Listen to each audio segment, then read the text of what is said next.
And I told you that if we really have good opening up between India and China, India will become the number one trading country with China.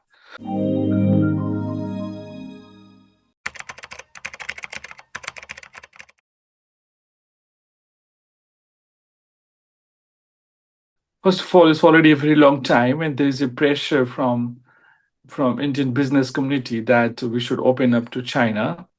At the same time, there's a pressure that if India and China don't work together, what will happen to the BRICS?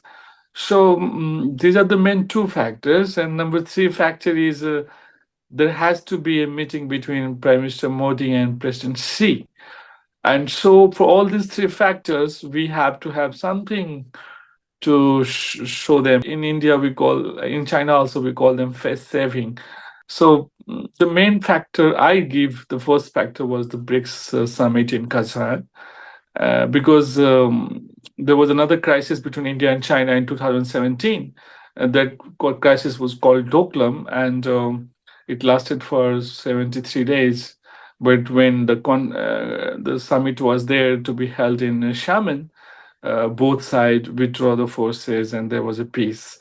So every time BRICS meeting becomes a very good platform for India and China to not only have multilateral discussion, but also some bilaterals on the sidelines. What is the main problem between India and China? And the answer to that is no respect. I believe, as an Indian, I believe that for any good relationship, the very first thing is peace suncheng. We should respect each other as a country, as a civilization. Both of us are a great country, but when you go and see the video clips on social media, they both sides trying to show that India is dirty, China is fake, blah blah blah. This really hurts the sentiment of other side. Every Indian will say, look, Chinese people have no freedom. Have you been to China? Go and see, they have all kind of freedom.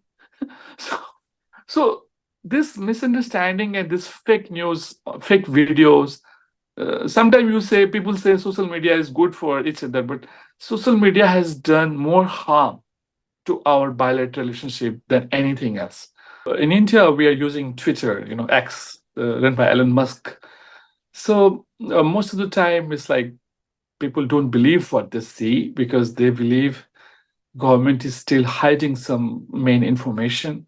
Because this is long time, for the last 4.5 years, uh, we are just being told that there's a new talk, there's a new talk. So unless and until they make some public some documents or some discussion, the public is very doubtful. They don't believe, and also they have reason not to believe because you see on the ground reality no progress.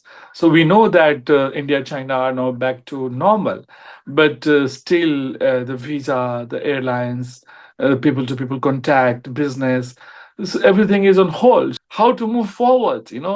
The world is changing.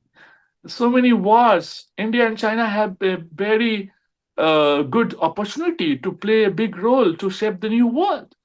So in 1945, we were nobody. We lost the chance. So Soviet Union decided how will be the world, and there was a Cold War. Now Cold War is no more there. They want to start a new Cold War. We don't want. So this is the best time that China and India can work together for something like BRICS, something like SCO, for a new world.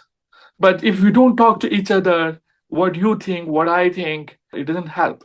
So I believe we need more discussion. We need more talks between not only between our military. We need discussion between our foreign ministry, between our scholars, between our historians, our cultural experts.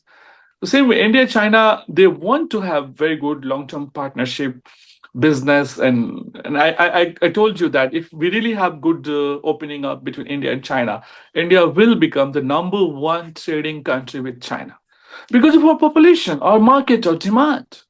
So, as a two neighbors, today border problem, tomorrow some river water sharing problem. day after tomorrow, oh, air pollution problem.